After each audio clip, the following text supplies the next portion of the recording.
Greetings, everyone, and welcome to Knights of the Turntable. This is episode 18, and I have with me Richard Bailey. What's up, listeners and viewers? Joe Hova. What's up? And we have the homie B Will on the show again. What is going on? Thank you, gentlemen, for joining us. Once again, we are maintaining that 2015 New Year, New Me resolution. We have been recording every week, and it feels fantastic. Let's go ahead and start off with what everyone's been listening to. Richard Bailey, you first. Oh, man. Every time. I get it every time. Those that did not hear the Grammy show, yeah, I said that I have been listening to, of course, Joey Badass. I went back and listened to J. Cole's album again. Excellent album. I have no complaints. Aside from that, a little Tribe Called Quest. Had to go back in the day. And some Mos Def. Okay, all right. So you've been listening to, some things. You still haven't gotten into 2015 entirely yet. So were you listening? Were you listening to Mos Def before or after he changed his name to Beyonce? No, before. Cause I haven't heard any of the after stuff. I don't know how it sounds now. This stuff actually hadn't sounded bad. It's just now he can't get back into the United States, so we're probably never gonna hear anything ever again. It kind of sucks. But B Will, what have you been listening to, sir? I mean, I checked out the Grammys. You know what I'm saying? That was its own little culture shock for me because I don't usually get to visit popular music at all. But on my own, I did give J. Cole another try. I felt like I owed him that much. He's been fairly consistent. But besides that, I have pretty much been in the lab with my own stuff, and I try to just keep external stuff out. So I haven't really delved into anything I hadn't heard yet, not in the last couple of weeks. All right, cool. I forgot that you kind of try to stay away from things. So I'll have to stop asking you what you've been listening to. But Rich gonna get that question every week though.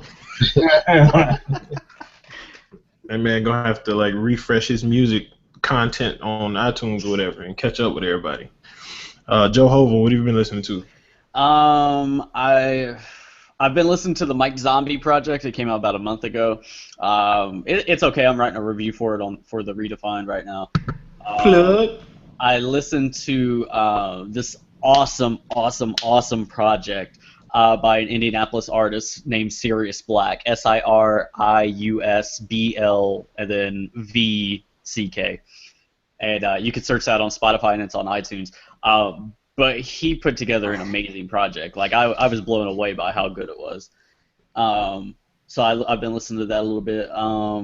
What else have I been listening to? That's pretty much it. I mean, if I can't think of it by name right now, it's probably not important. I was listening to C. Francis's project earlier today, the Fiat Lux. Word, which I still have to listen to that in its entirety. I listened to parts and it was really, really good. Yeah. But I have it downloaded already and ready to go. But I've just been listening to Lupe's album. I got the Quest Search and Sylvan mixtape in the mail today. Not today, yesterday. I've been giving that a few spins, and one particular song that I've been listening to heavily, even though it's only been out for 2 days now, we'll talk about a little bit later on. But let's go ahead and jump into the first couple of topics, a couple of albums that are kind of being conceptualized or in the works now. First off, we got Swizz Beats hinting at a new Ruff Ryders album. Since Rich kind of floats around with the older stuff, let's get his perspective on this first. How you feel about a new Ruff Ryders album, Rich? Not needed and not necessary. Ruff Ryders. That's it. Wait. Who all from the Ruff Ryders would be on this album? Now that is the question. We don't know. I mean, who's even still on Ruff Ryders, besides DMX? Is Eve technically still signed to Rough Riders? I doubt it. That's who I would hope would be involved. Oh, You do? is Eve still performing, or she done now? I mean, Eve married a billionaire. She's probably done. Yeah. Was Eve even good in the first place? I mean, I enjoyed Eve. I liked Eve. I thought she was one of the better female rappers. I thought she was generic as hell. She just had a very different look, but I really thought rhyming wise she was pretty generic. I don't know. I just think of that track with her and Gwen Stefani. Aw, man, you can't just do one track. This is what I think of her. That's immediately what I go to. I enjoyed her music. I don't know, but so B Will, would you check out a Ruff Ryders if it was what Swizz, DMX, Eve, Dragon. Oh my God. Kiss. Oh yeah, Jadakiss. He was. Jadakiss still around. Yeah. Yeah. I think the Locks would make that an interesting proposition, but see the Locks trying to come back themselves though. Would they be involved? Yeah. I would listen only if Sheik Luch wasn't on the album. That's foul, dog. Like Sheik is so awful. Like he's like literally one of my least favorite rappers in the entire world. I would listen to a spam rapper from Twitter before I would listen to Sheik Luch. Hey, they out there, man. You about to get email requests now if everybody listening to the show.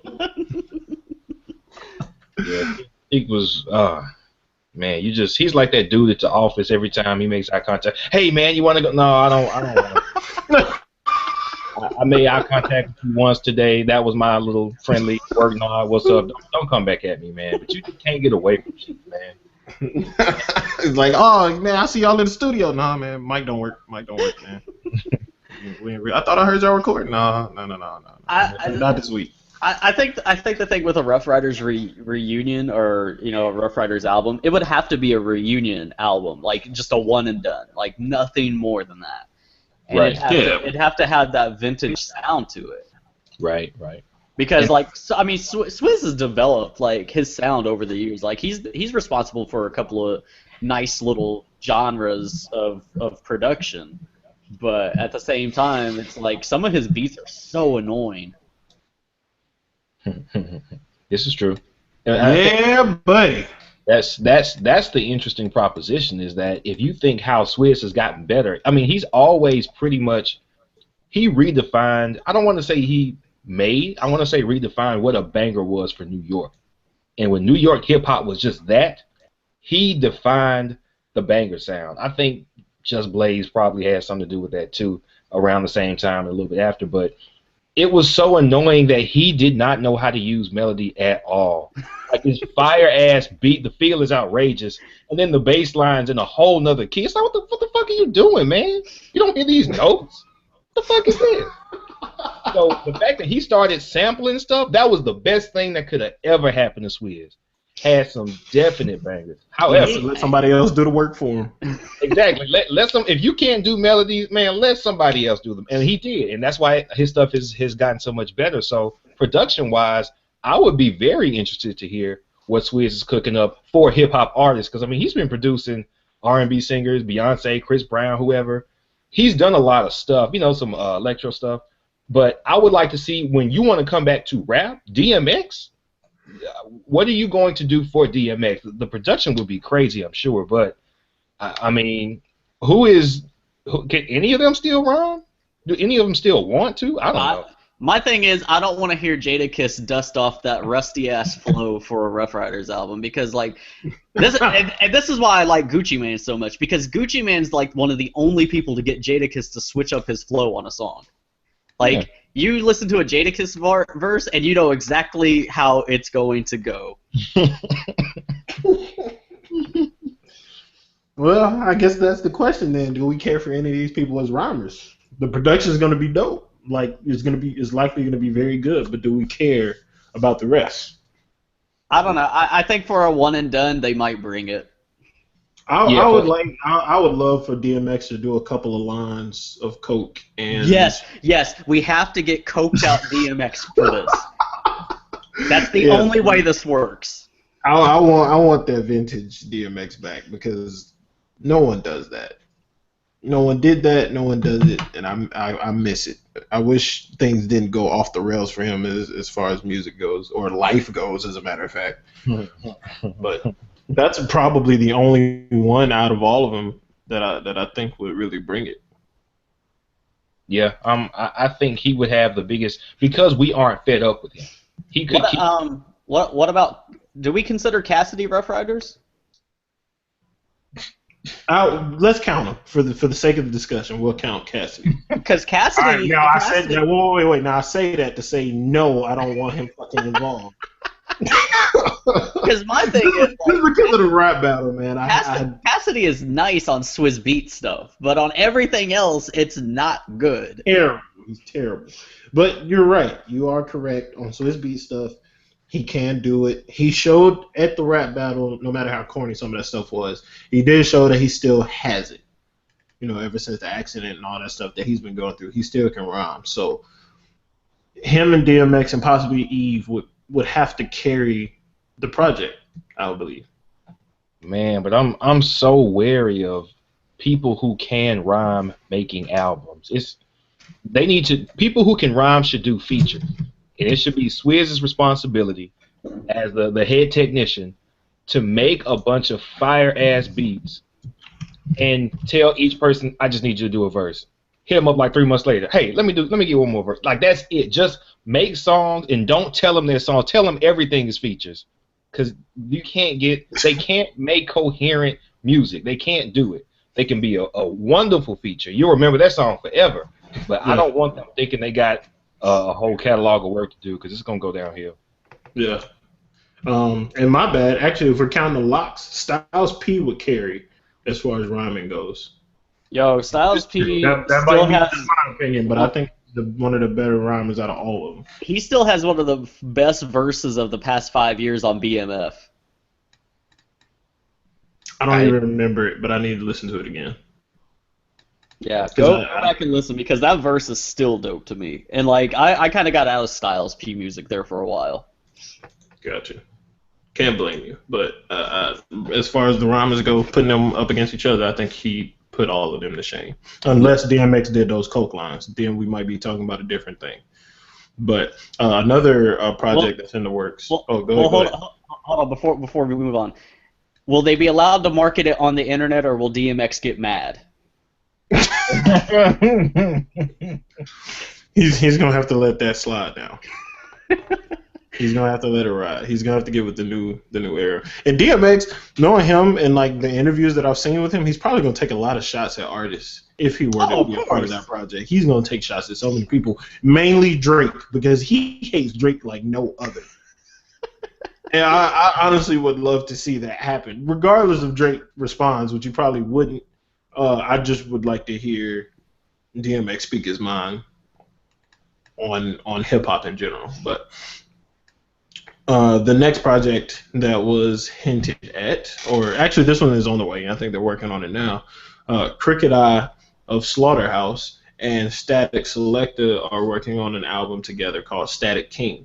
It's called Statik King because Crooked Eye changed his name, but I'm not gonna call him. I'm not calling him that. Is Mama naming him Crooked Eye? We're gonna call him Crooked Eye. Exactly. I think that's the rule. And I can't think.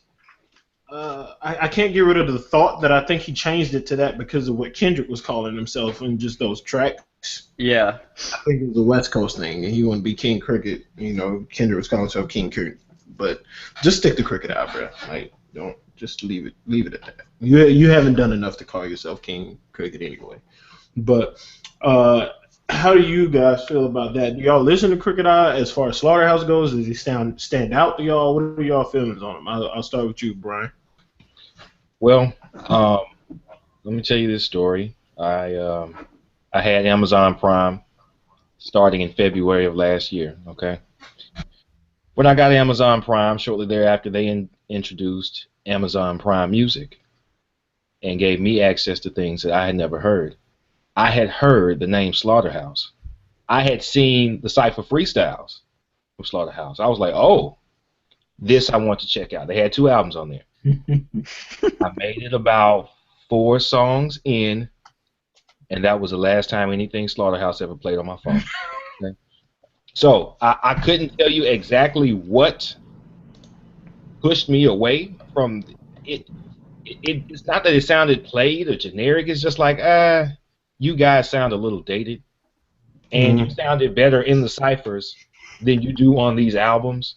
So I'm gonna pass because now I'm underwhelmed. I was expecting, I was hyped up. I was like, oh shit, they rhyme, these ciphers outstanding. And I guess I got to remember, like, the pressure has to be enormous for those ciphers. That's worldwide. That's like the worldwide hip hop community. What's good right now? Prove yourself.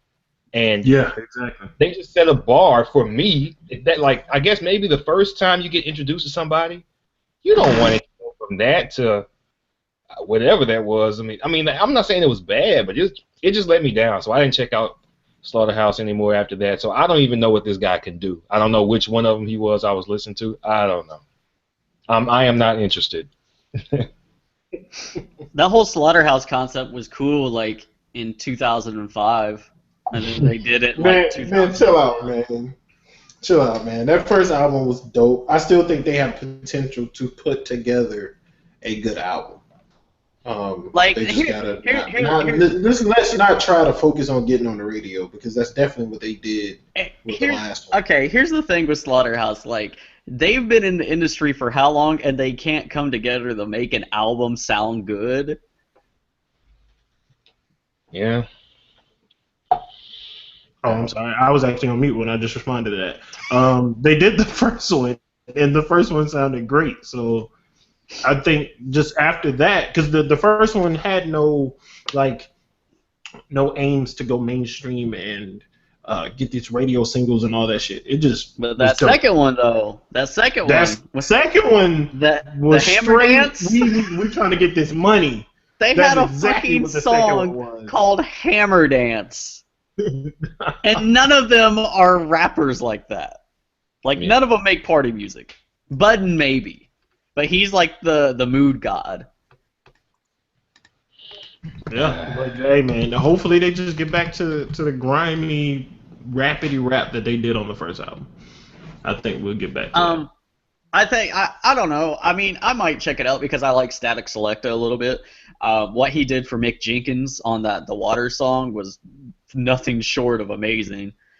So I don't know. It might be worth it to listen. You know what, B. Will, you haven't listened to Mick Jenkins' album yet, and I know you don't want to because you're working on your project. But man, I'm curious to hear your perspective. Man, yeah, the Water is so dope. Keep that list for me, because as soon as I get done with the bulk of this creative stuff, I'm gonna get back into some music. I'm gonna just make a Dropbox called The Vault, and you just going in there. Man, I'm gonna give Rich access to it too. Some current stuff. I need it. All right. The next thing, Chance had, or actually, I'm sorry, Rich. Did you want to say anything about Cricket Eye and Statik Selektah? Yeah. I just wanted to say, I agree. I like Statik Selektah. I think he did a good job on Joey Badass's album. But I do not want to see that artist working with Statik Selektah. He said Slaughterhouse, you know, I have to agree with what B. Will said. Slaughterhouse is a complete disappointment. And unlike you, Charles, I have zero faith that they can put together a good project.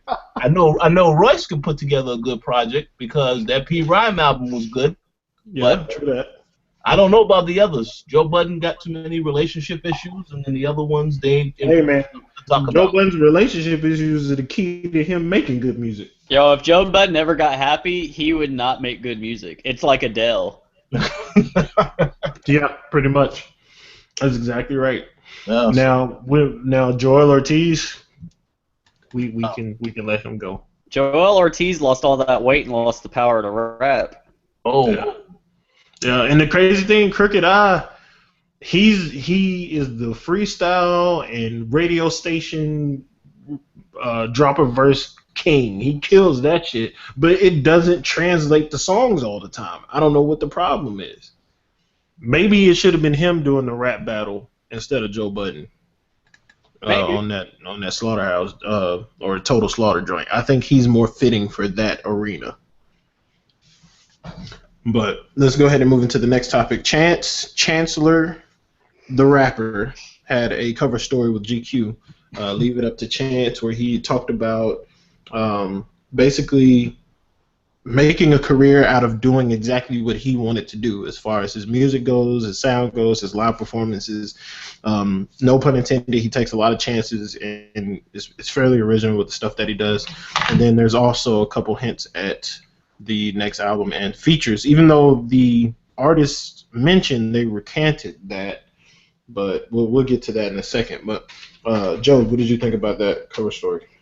The Chance one, that was I thought that was really cool. I thought that was he talked a little bit about, like you said, about like getting to do things his way, and that's something that artists don't get to do a whole lot of now. And I really respect that, because I mean, a lot of artists, I mean, they're manufactured. I mean, look at Iggy Azalea. Look at any top 40 rap, basically, and it's all manufactured.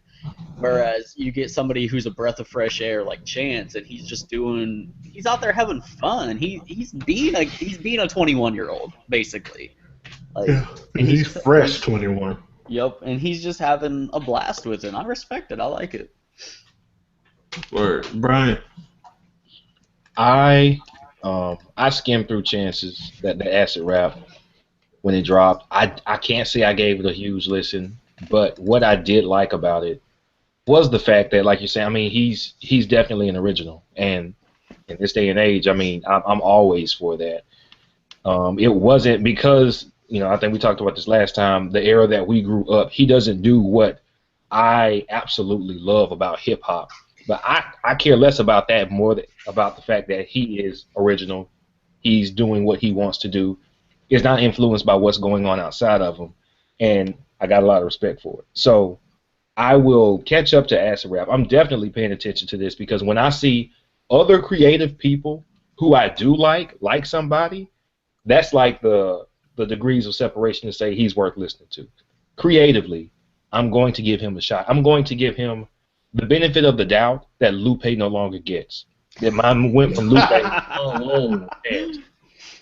And I'm looking forward to it. Definitely. Now, with that statement said, I hate to get off topic, but you brought it up. Have you bothered to check out Tetsuo on Youth? I have. Let's say this. I mean, first of all, like I said, disclaimer, I try not to get too deep into anything, because while you're making it, if you're really feeling something, I mean, it's going to show its head eventually at some point. So I never get too deep into any outside music. However, once I started listening, it almost seemed like, okay, if you've been talking to a chick, let's say you got some problems with her, and y'all break up, and then you're not with her no more, you get a new chick, everything's great, and when you're not thinking about this chick anymore, she comes back to say, you know what, you were right, I should have appreciated you. Bitch, no, it's too late. It's too late. You described Lupe to a T. I told you, I was right about you way back then. You should have been saying this shit. It's too late. So, given that he still wants, now he seems to care about, he listens to people, and I think it really bothered him that he really came into rap with the intention of changing the game for the better. And as he did that, he really got no love for the skill demonstrated. It was like, oh man, this is great. Yeah, these beats are nice. Oh, the beats changed. We don't care anymore. And it seems like he got disenchanted with the game, and the game ruined Lupe. And he's finally like, well, fine, I'll give y'all what y'all want. No, it's too late now. It's too late. You're just doing it for us. You're not doing it because you just want to do it anymore. And it shows because you start an album with a 9-minute song. As an experience, how are you going to draw me in with a 9-minute song? You know what I felt like listening to the first track? Was it Summer? Mural. Mural, that's right, that's Summer. I felt like I was in one of those money booths where like this vacuum is just pumping money dollar bills all around you, except my hands are handcuffed behind my back. Wow. Now we're shooting the jewels, Lupe. But now he's just like, well, you know what? I'm not going to hold back anymore. I'm not going to dumb it down. No, man, listen, now I don't care. Just let me out the booth. I don't want the cash. I'm out of here. It's not worth it. So now that's impatience on my part. I am going to give Lupe a focused, educated listen. I feel bad because when I gave him that, he wasted my time with lasers and food and liquor too, for the most part. Yeah. So now I don't want to hear. He is that old chick that wants to tell you everything you want to hear after the fact. I have to make myself sit down and give him the time that I know his lyrics are gonna take, and I haven't found the energy to do that yet. Yeah.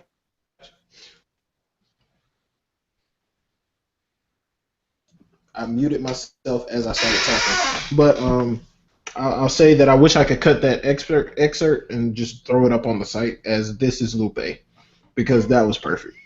that is definitely exactly how I felt about Lupe up until this point. We still have Matt Dean's review that's going to be going up for it soon, and I'm pretty sure I have an idea of how he feels about it. But it's definitely the love letter to the old fans. Yeah. Most definitely. That's exactly what it is, and you're right. It took too long for that to happen. I agree. But now that I've listened to it, though, I'm happy it exists. It frustrates me to no end to know that this is the Lupe that we could have gotten. I mean, wait a second. Just be glad that you got a Lupe project like this. Yeah, that's what I was getting to. It's because Jay Electronica is a deadbeat dad. Yeah, that motherfucker laughed his ass off, and he ain't put nothing out, good or bad. Yeah. But doesn't that still build his legend? The legend of Jay Electronica, like, it's now it was at a fever pitch like 3 years ago. Now people are just fed the fuck up with him too. Yeah. Oh man, whatever, man. Just keep that shit. No, nobody cares anymore. But at this point, if Jay Electronica dropped a new single tomorrow for an album that was going to come out in 3 months, if the single was just fire, you telling me you wouldn't be back interested? I guess because he hasn't dropped shitty stuff, then yeah, I would be. I wouldn't say that he hasn't dropped shitty. But I'm also stuff. the guy that said on the podcast that it's coming out this year. So good luck with that, Charles. Ever optimistic. You're gonna be eating crow at the end of the year. I hope not, but we'll see, man. We'll see. I mean, the way that the other music stuff's going, I can deal without Jay Electronica now, because they kind of treated him like savior of hip hop and all this shit and new legend, and then he just disappeared. Yeah. That reminds me, We got new young folk. I need to push for that thing that I wrote to be published soon about Jay Elect. I gotta find it. Heck yeah. All right. Has everyone said what they wanted to say about Chance or Rich? I want to say something because you guys decided to bring up Lupe. Here we go. Come on. You gonna say something about the banjo, dog? I agree with everything that was said, but I also believe that you cannot think that we cannot be oblivious to the fact that the labels influenced a lot of them albums that he was releasing, such as Lasers. I'm pretty sure that he probably had some good material he was going to put out, but they said, no, I don't think that's hot enough to make a single, so you need to do exactly what we tell you to do. I don't believe every decision he made was, of his own, because look at the labels he's been with. All the issues he had, the albums kept getting delayed. So we have to also acknowledge that. That's true, because this one actually was going to get shelved too until Anonymous got involved. So that is a good thing. Yes, Anonymous. Did you know about that, Brian?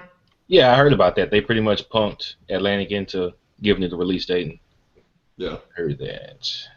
Because now that I've heard the album, I can understand why Atlantic, as a record company, would be like, man, how the fuck are we going to sell this? Like, I mean, you've seen the numbers. It's not doing, fantastic. But, I mean, just Lupe isn't for that. He's not for that anymore. Simple as that. Right. He's not going to be the artist that sells on that level. He's not going to be the Kendrick Lamar, the J. Cole. He's not going to be the Eminem. He's not going to be that. Right. But, yeah, let's go ahead and move on to the next topic. Young Thug. Thugger! One of the new faces of mainstream hip-hop these days. even though we can't understand anything he's saying. Says that Jay-Z, he doesn't listen to Jay-Z because he is too old for rap. Now, we're going to start with Rich. Let me just go ahead and say that was an excellent decision to start with me because I got a lot Biggie. Now, okay. Jay-Z, I have a lot of respect for Jay-Z. I have a lot of respect for his career, everything that he has accomplished. He got Beyonce, so he winning in all directions. But what the hell can you possibly still be rapping about when you 40, 50 years old?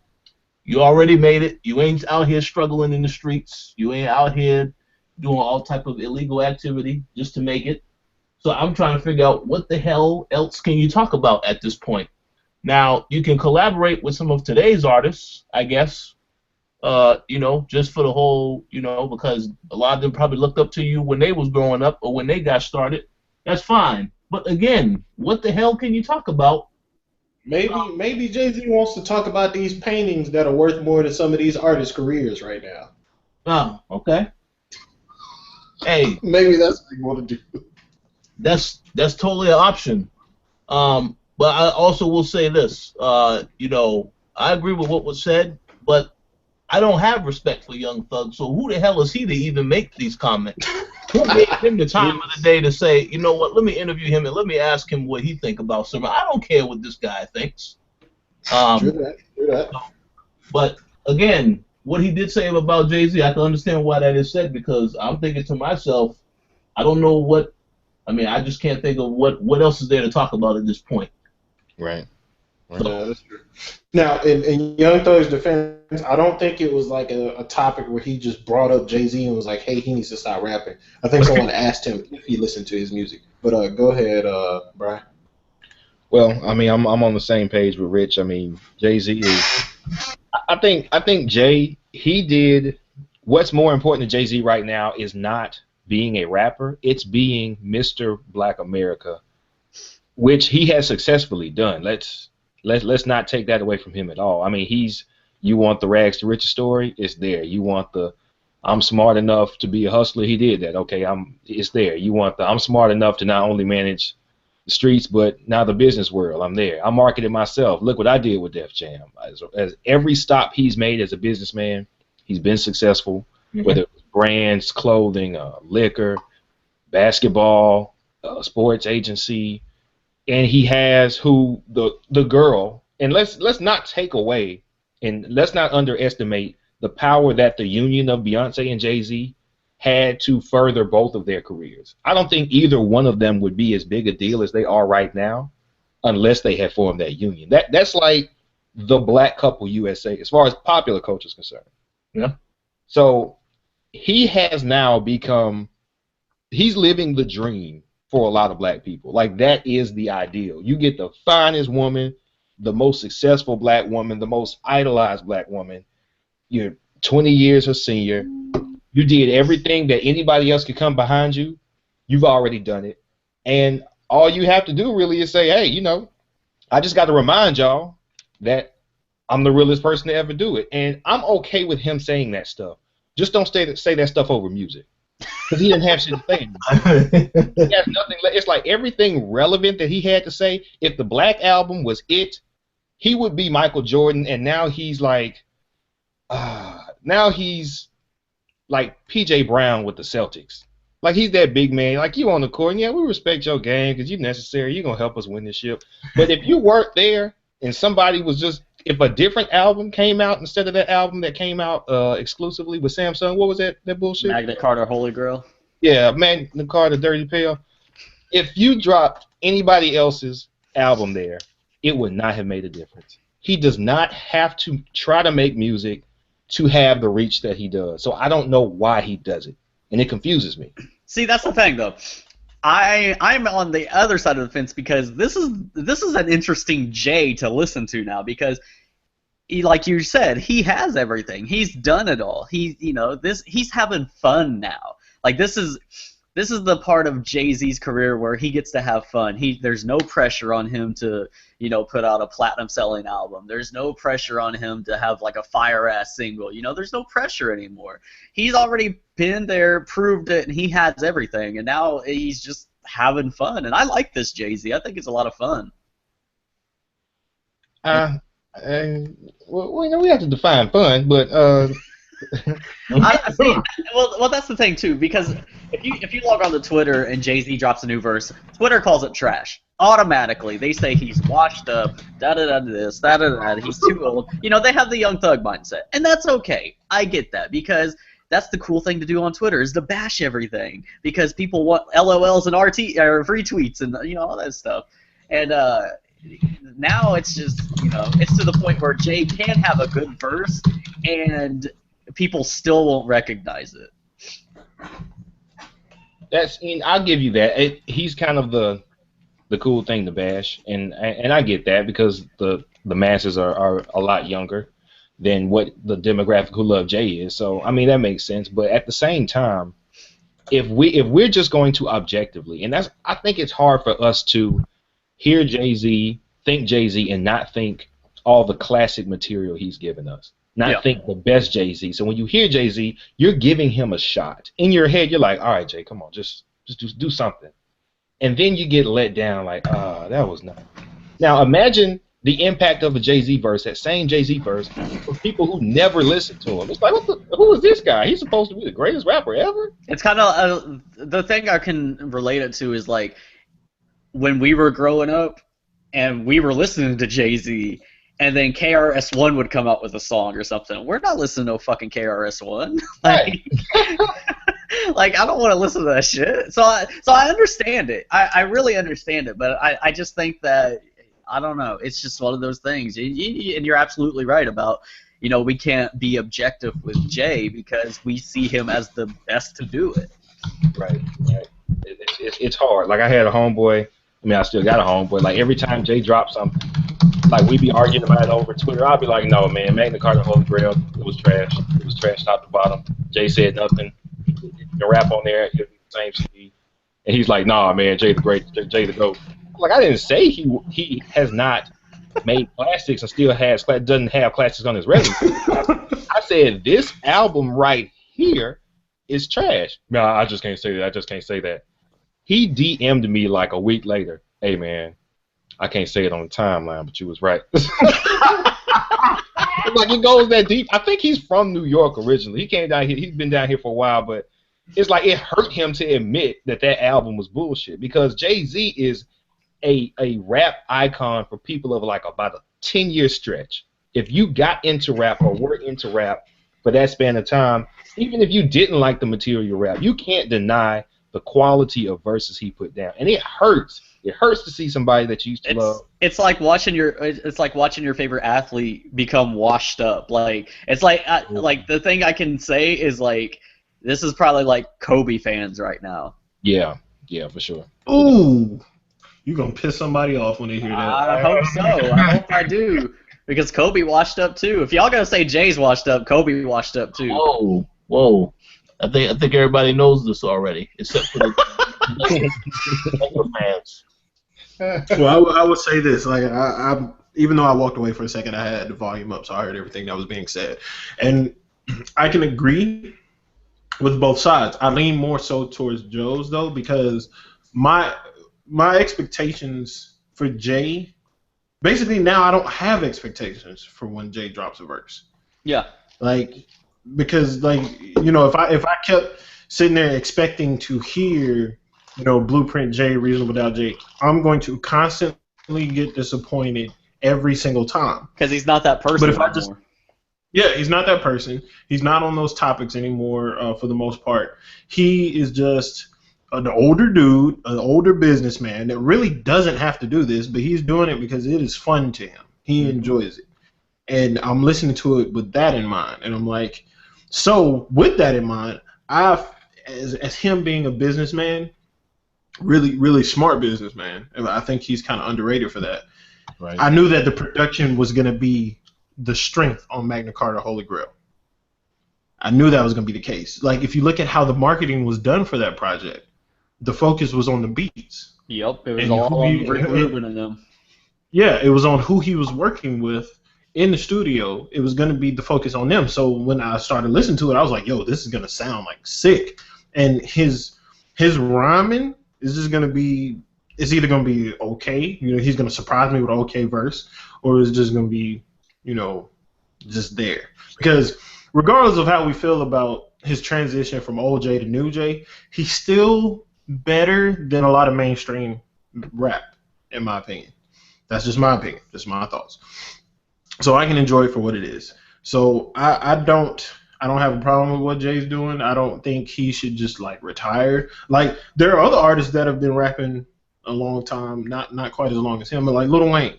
I think Lil Wayne should just give it up because it's not entertaining anymore. Why? You said because what? Because it's not entertaining anymore. Well, he got enough entertainment, you know, enough problems of his own to have to worry about now. So he is the entertainment.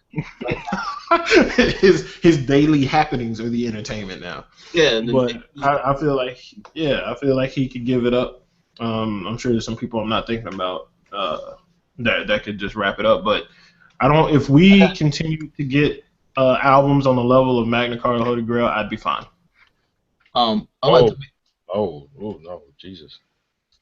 I like to make a real quick statement. You say yeah. So while I said that Jay-Z is somebody who I don't mind him leaving.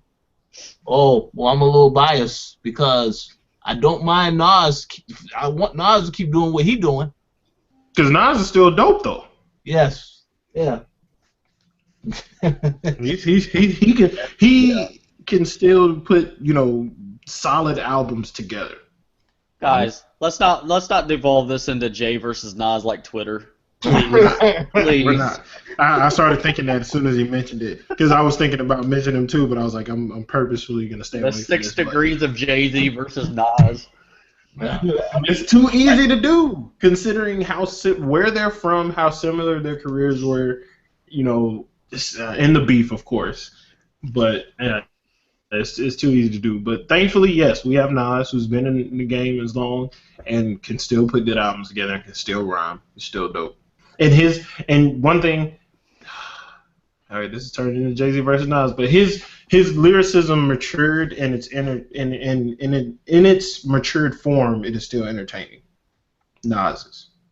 Right, I think that's one of the biggest differences between him and Jay. That's amazing to me. I think that's amazing. I think I'm formulating a hypothesis, and that's been running, and that is when somebody who is really, really good, who is going to have a major impact on the game, or already has, what usually takes them down? The thing that usually takes them down is when they receive universal, widespread love, appreciation, and everybody says, you're it. Once somebody hits that level, it's just like a nosedive. Kanye, it's like the best thing Kanye had was he had a chip on his shoulder for every fucking reason. And now everybody was like, oh man, you are the greatest, man. It's Kanye. We love him. This nigga spit on the track. Awesome. And now that he can do no wrong, he's got nobody to prove wrong, and it sounds like it's I'm not going to just trash, like Jesus is not the only evidence here, but he doesn't have the motivation to kill people. It's like that motivation right there to prove somebody wrong, to climb that mountain. That's what got Nas back up on the horse. He was like, you're going to insult me? Hold up, I got to stop. Nostradamus is over. Okay. and then it was like, damn, everybody was surprised. Jay was like, damn, okay, shit, I'm sorry. My bad. Kanye let that line get to him. Now I could let the dream killers kill my self-esteem or use the arrogance as esteem to power up my dreams. He doesn't have that anymore because he has everything. Exactly, and so that's why I think Nas can still be what Nas is doing right now. It's not that he is going to be the most relevant hip hop force when we look back on it all, but he never got that crown. He had it for like 2 years, like between Illmatic and What Was Written. It's like Nas was it, but that was it. That's all he had. And then, you know, Biggie died, so Jay kind of picked up that mandolin role with the New York thing. He didn't have the acclaim after that because he never got the popular acclaim. He never got the fame that Jay got. He never got the sales that Jay got. He never got the cultural impact that Jay got. He impacts artists. He impacts those who make good music, but he doesn't impact the public. So because he never got that appreciation, he always has his motivation to make his next album be the best album. So Nas is kind of like the stepbrother of New York. He really is. The one that everybody likes. Yeah. Yeah. He's not the blood. He's not the blood in the line of people that are heirs to the crown. Either that or he's just the blood brother and Jay got it first and he just won't die. He just will not go away whatsoever. Yeah. But yeah, before this gets more deep into Jay versus Nas, let's go ahead and move on to the next topic. All right. But well, actually, final word on Jay. Should he retire? Be Will first. Retire? I mean, listen, man. He's so rich. This motherfucker's gonna do whatever he want to do. We don't have a choice. I don't even want to act like my opinion. I can say, hey, man, you should really, retire. It doesn't matter. If everybody in the world said Jay stop rapping, he make an album the next day. And maybe it'll be good because everybody challenged him. I don't know. But he should. So no. All right, Joe. No, I don't want him to retire, and that's not me being the Jay fan. It's just me, liking his music and being one of the, thinking that this is a fun time for him. I enjoy it, so no. All right. He's not Jordan on the Wizards yet. Oh yes, he is. We'll think so. He is Jordan on the podcast right now. Rich, should Jay retire?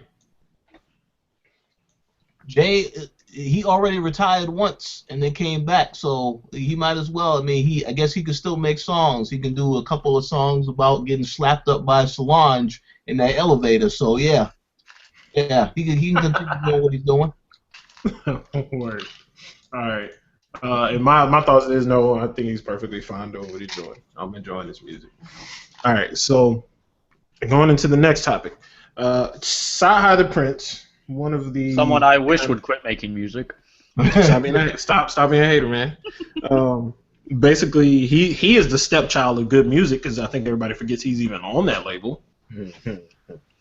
He dropped Black History Project, which I personally believe was one of the top mixtapes of last year. And he has Black History Project 2 on the way and dropped his new single, Forever. Joe, since it's fresh on your mind because you just listened to it, what did you think of that single? First, I found that picture of Sci-Hi with standing next to Farrakhan and shit with Kanye. You're going to have to link me to that so I can see I'll link you guys. It's awesome. I can't stop looking. My thing is, when I first heard it, I mean, instantly you noticed the Jodeci sample, and I was just like, okay, he better not fucking ruin this Jodeci song for me. But I got about, halfway through. I was like, all right, this is cool. There's no, really corny punchlines like, the Matt Leinart line from, So Appalled and all that kind of stuff. So. Or the sandwich. Oh, God, that one was so awful. That was by far the worst one ever. I can't remember the whole bar, but it was so bad. But, B. Will, did you get to listen to it? I had stepped right out. Go ahead. What are you saying? Did you get a chance to listen to Sci-Hi's Forever? That song? I did not. I didn't listen to Sci-Hi's Forever. I didn't even know he had anything he was working on, so you have to pass over me for this one. All right, that's cool. That's cool. Rich, did you get to listen to Forever? Unfortunately, I did not because, according to some people, I don't listen to 2015 music. Perhaps next week that will change. But no, I did not get to listen to that. That's a shame. And I understand you haven't listened to 2015 stuff, but that one was in the agenda, so you ain't got no excuse, man. We put that one out there front and center for you. Yeah, he's right about that one. All right, we'll get. But I think Forever is really dope. And yes, Joe points out one of the things that can be frustrating about Sci-Hi. Like he can have like the illest rhymes going on, but he always drops that one dud of a bar. Like he's the new Big Sean. He's the new Big Sean. I would have to say that because, and I don't know if y'all agree, but I think Big Sean has gotten better. He has. As an artist. He really has. And I'm one of the most critical people listening to Big Sean. Yeah, he's gotten better. So, yeah, Sci-Hi's in his place because he'll just be going and drop. I swear it's the corniest lines. Like, how do you have all of this stuff written and then have that one dud just chilling there that had to have its own space on the sheet of paper? Maybe it's like an Easter egg for his music.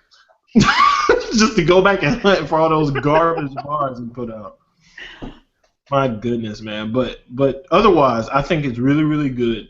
I hope that he can bottle the lightning from the first project because it was so good. So we'll see what happens. But let's go ahead and jump into the next thing. The next topic is, I didn't have the page open. Kendrick Lamar, after winning a couple Grammys, after winning a couple Grammys for this is the final topic, by the way, he dropped Blacker the Berry on us. And I'll give my thoughts last. Richard Bailey, you go first. Listen, I just got one question. When is Kendrick dropping this album? Because too much great music all at once. The I song was great, and then he had the instrumentals playing in that song, which were also great. Then of course the Colbert performance, which is just like that was amazing.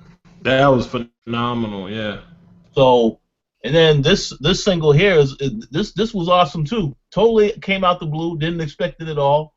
So I just want to know, when is the album dropping? Because I will get that day one, and I will actually buy that. I don't buy music, but I will buy that album for sure. So Kendrick, we can now thank Kendrick for convincing Rich to move into 2015. Make it official. Word. So B Will. Well, my thoughts on the single or the forecasting forward for Kendrick, because I had some thoughts on that, but it might be kind of long. Do the single first, because like I have some stuff I want to touch on as far as forecasting as well, and I knew that you did too. But we'll talk about the single first. Okay. The single, I very much liked it. I very much appreciate it. I think it's the album is going to be very interesting for a whole lot of reasons, but we can get into that in the future. But the production is gritty and edgy. It was my beef with the song that it sounded too nice. Like, you know what I'm saying? Somebody who has made music coming from with the edge that he has made it. Now, granted, it was like a third person point of view, but it still had some edge to it that I did not have, that the song I did not possess. Right. So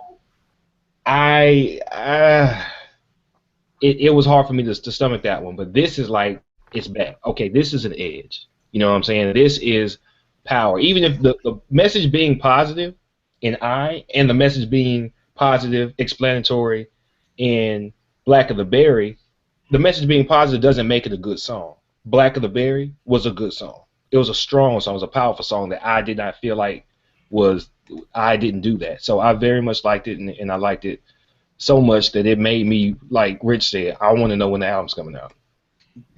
Word. Joe Hova. I listened to that song yesterday, and I was blown away because that was angry Kendrick.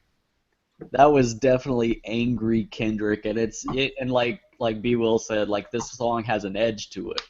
It kind of reminds me of like Section 80, because that's when Kendrick he showed his edgy, gritty side a little bit throughout that album. Yeah. Yeah, that energy was pointed in a direction too. Mm-hmm.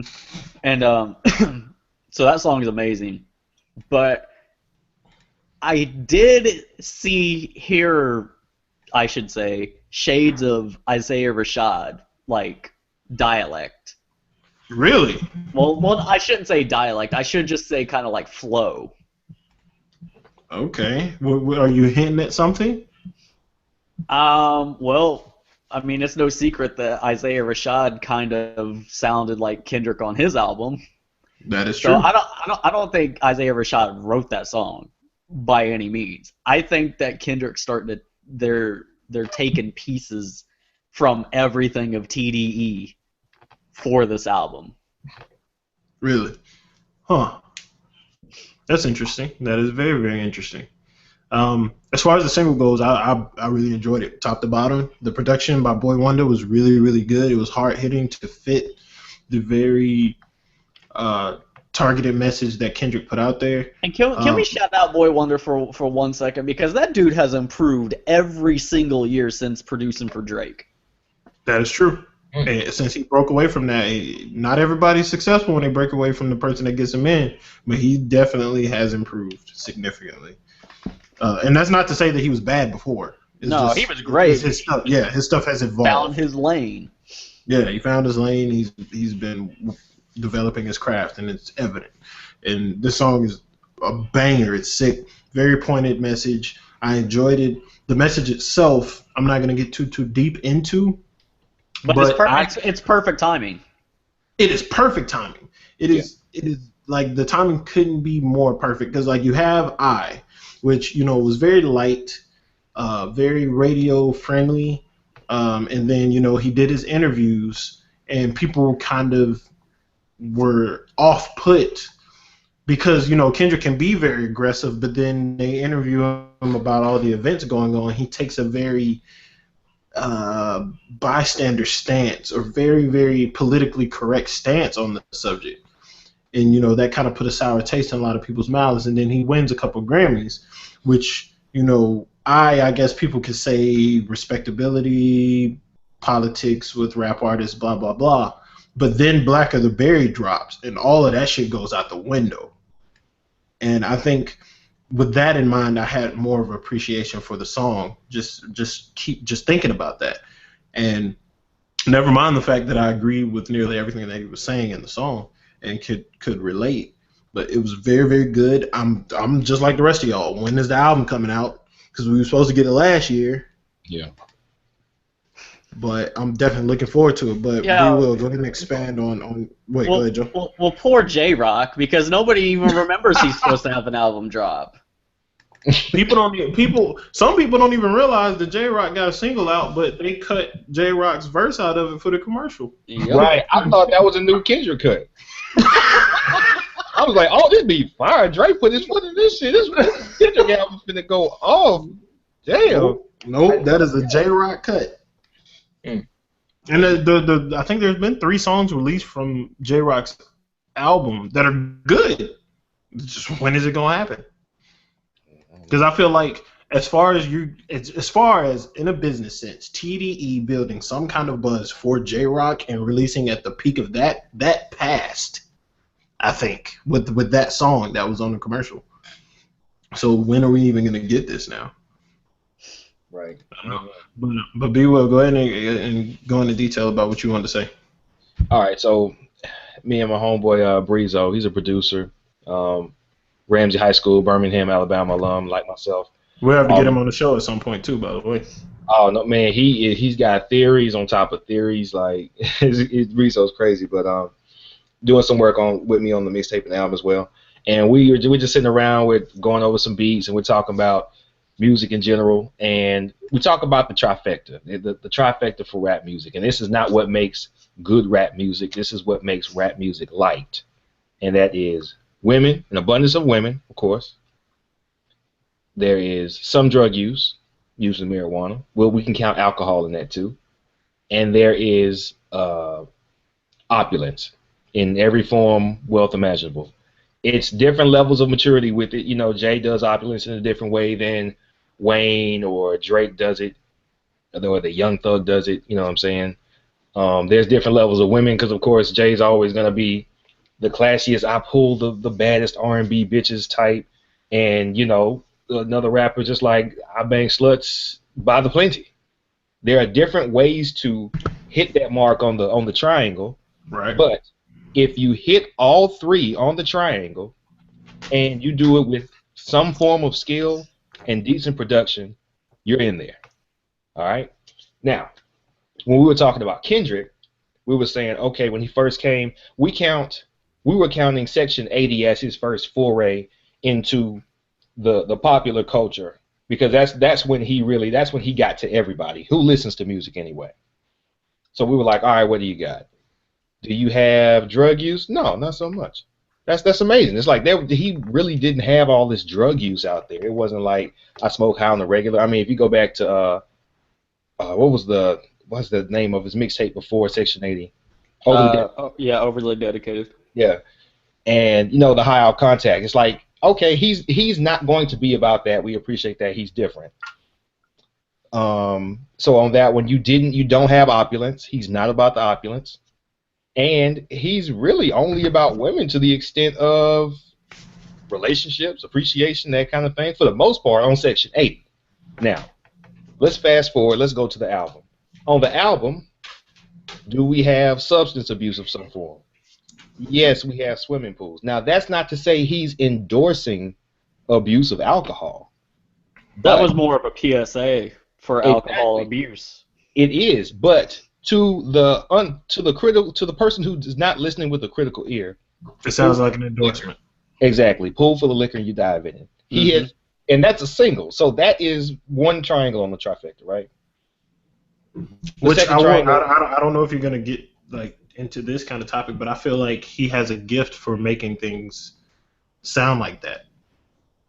Specifically, like swimming pools, like it sounds like it's endorsing it, but it's not. It actually has a deeper story, and it appeals to both crowds. But go ahead. Right. And so let's go for one of the other points on the triangle, and that would be the women. Now, he's not misogynistic, but in similar way with swimming pools, let's take the backseat freestyle. Pray my dick get big as the Eiffel Tower, so I can fuck the world for 72 hours. Damn, I got bitches. Damn, I got bitches. Damn, I got bitches. Wifey, girlfriend, and mistress. Now, in a nutshell, that is all of 2 bars. Her body got that ass that a ruler couldn't measure. It made me come fast, but I never get embarrassed. But even though that's not, you wouldn't say Kendrick doesn't just walk around quoting this shit to bitches. He's not Young Thug, but however, it is represented here on this album. Now, that's in the context of just a freestyle. You can say whatever in a freestyle. That's not indicative of what you live on a day-to-day basis.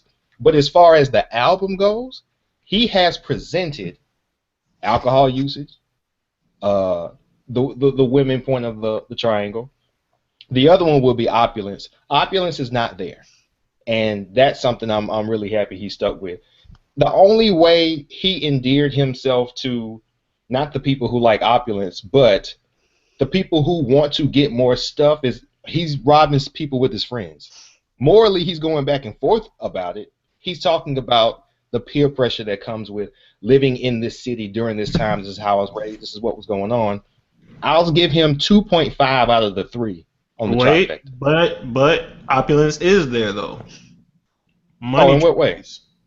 There you go. Damn, how do I forget money trees? Because of how he does it. You're right. You're absolutely right. So that is, he presented the trifecta, even though he does not live the trifecta. He doesn't even endorse the trifecta. However, on the surface, he has presented the trifecta with that album, which is why, even though a lot of people just didn't super ride with it, it got accepted. It did do some numbers. It did go platinum, right? Yes, it did go platinum. And I couldn't even tell you the album before or after that went platinum as a rap album. I really don't know. I don't count Jay-Z because that was an old dirty ass trick. That's some bullshit. He made that platinum before it even came out. Like, I'm not even gonna deal with the bullshit. Right. So now pressing forward, here's my issue with Kendrick, and this is what me and my homeboy Breezo talked about. You did that. That was like a, hey, let me give you this third-hand account. You can only do that trick once. If you know the trifecta is what's going to get people. Oh, and we forgot the Poetic Justice sample. Poetic Justice. That's the female part again. Yeah.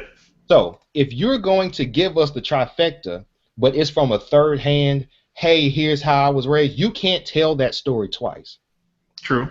So if that was your appeal to the masses, in the third hand, I'm really just kind of discussing it, but let me tell you what my life was like around me. What are you going to go to next? You can't go back there because you denounced it for the most part at the end of the CD. And on top of that, if you hear, like you said, his comments recently about what was going on in the country right now, you can't go back there now. You left South Central, metaphorically. What are you going to do? Because now if you stray too far from the trifecta, you're going to be viewed as a flop, even if it's fantastic music. So that's what makes this album so interesting to me, is because he has a choice, and I like the choice he seems to be making, which is it's going to reflect who I am right now, what I believe right now, and I'm not going to appeal to the trifecta, not even in cryptic, creative ways, not even to do that. And I'm very glad to see that he's doing it well between that Colbert performance and the Black of the Berry. I'm hoping we get an album of appropriate cuts that fit what he believes, and I hope it's all dope as shit, and I really want to see how the public reacts to it. Like, you loved Kendrick before when he gave you the trifecta. If the creativity is just as good, if the production is just as good, if the rhyming is just as good, why can't you fuck with this? And that's what I'm waiting to see. That is a very interesting take, and I'm really curious to see how that goes too. I get exactly what you're saying. I love myself. Thought you were busting into that. Asshole. But I think the massive appeal that he got on the last one is not going to be replicated. Just that may be like a pessimistic thing, but I recognize the trifecta. I agree that those things are needed, especially for mass appeal. Right. Definitely. And I may be hoping that Kendrick has gotten to a point where he realizes that what he wants to say is not going to have that mass appeal, and is comfortable with that. Which, I mean, everything that we've heard thus far kind of is along those lines, as you were saying. Right. But you know why this album is going to sell? Because of the sheep. Because of the last album. Because of the last album, and because of the sheep who aren't going to care because they're obsessed with this fact that Kendrick is the new great MC, so they want to be a part of it. Right. So maybe this is the perfect time for him to get that message out. That's a good point. That's a good point. It's gonna, you know what? It's gonna tell us more about the masses than it will about Kendrick. I don't think Kendrick's doing anything we didn't expect to hear from him at some point. I'm surprised that it came on his second major album. I'm like, damn, he's really gonna hit everybody in the throat with this right now. Okay, you know what? What better time? Let's hear it. But that's the best time to make any changes. That's probably what makes my beef with Jay-Z worse, was because if there was any time anybody could have had the power and the influence to change the game, it was Jay-Z right after he retired. He came back and said, you know what, I've done it. I am the best. Nobody argued with me. Let me give you some bullshit. And that, it's like I can't live with that decision from Jay. That's why I can't and just thumbs up him wanting to, hey, let me live out my 40s in this ridiculous fashion and just give you some mediocre music. No. You could have changed everything. He acknowledged. He came back. I'll never forget it. What was it? Kingdom Come. The first actual song. It was I cannot remember the name of the song. I think that's the name. It's the title track, because after the intro is is it like the prelude? He's like on the internet. They're like, you should spit it. I'm like, you should buy it. That's the intro. Yeah. Okay, that right there. He acknowledged that I could spit it, but you're not gonna buy it. But at that point in time, for what he was to the game, you can make people you can change people's perception of rap. And you can make them buy it before it comes out, like you already did. Exactly. At what point could anybody have had more power than Jay-Z at that time? He was Michael Jordan retired after the 6th ring. He really did that, and he came back with no significant contributions to the rap game at all. Kendrick is high. He's major right now. He's got the mass appeal. He did the work on the underground. He got the respect of the people first. He did the major album. He did the trifecta and got the mass appeal. He's got everybody's ear. Control was just like a shot in the air, like a warning shot. And now he's got everybody's attention, and this is the time to make a change. And he's doing it. And I think that's major. That's major. I don't. No matter what the album does, he got everybody's attention and said, "All right, tell me what you think about this." And it's going to show us the state not only of hip hop and rap, but of the people who listen to hip hop and rap. It's going to tell us what everybody's about. You know what I just realized is that, probably now people will discuss it, but probably in about 10 years, there's going to be people who argue Drake versus Kendrick all the time. Even though they're in such different lanes. Yep, and it's kind of the same thing for Jay and Nas. They're kind of, they're similar artists, but they kind of rap about different things. That's true. But they're definitely gonna make it Drake versus Kendrick. Well, actually, I think that depends on Drake's next album, actually, because it's been really quiet, and if he doesn't drop something hot now, when Kendrick is like in this zone, then that comparison won't happen. And speaking of Drake, he has a mixtape that's supposed to drop Friday. Yeah, so far going too. Which, sorry for trolling everybody on Twitter about that. Yeah, man, I really thought you had that shit, man. What's up about you, Charles? That was a girl that I follow actually started that, and it was the same thing. I fell for it too, and I hit her up. I was like, "Yo, hit me with the link," and she was like, "No, we trolling." And I was like, "All right, you know what? You got me, but I'm gonna join it." Word, but I think that's a perfect way to end the show. I think that was definitely good perspective on the Kendrick thing, and I'm looking forward to it. It's gonna be very interesting to see how things change as far as like other artists go, how the fans of the craft go, and just the discussion. I'm looking forward to the discussion about the album afterwards, like the podcast that we do after that joint drops. Woo, buddy. Man, it's gonna go one of two ways. ain't gonna be no towing the line with that joint. Nah, that's gonna be we gotta get Mike back in here for that one. Oh man, we're gonna have to block out a whole hour. You'll go for on. him. Yeah, man, just for him, and then we'll do the rest of the show afterwards. But let's get final words from everybody real quick. Richard Bailey. Oh yes, final words. Thank everybody for listening. Tuning into the show. I'm gonna continue to step up my music game. I may drop some dimes on y'all next week. So just. Rich, I don't believe this. You say this at the end of every show. Oh no, it's gonna definitely happen now because you said the Drake's album mixtape is dropping this Friday. So yeah, I'll have some stuff to say. Man, I don't know how I feel about you coming back to hip hop through a Drake mixtape, but we'll see. Oh yeah, we'll see. We'll be determined. Brian, be Will, what's your final word? Final word, man. I enjoy myself as usual. Love kicking it with y'all, talking about music.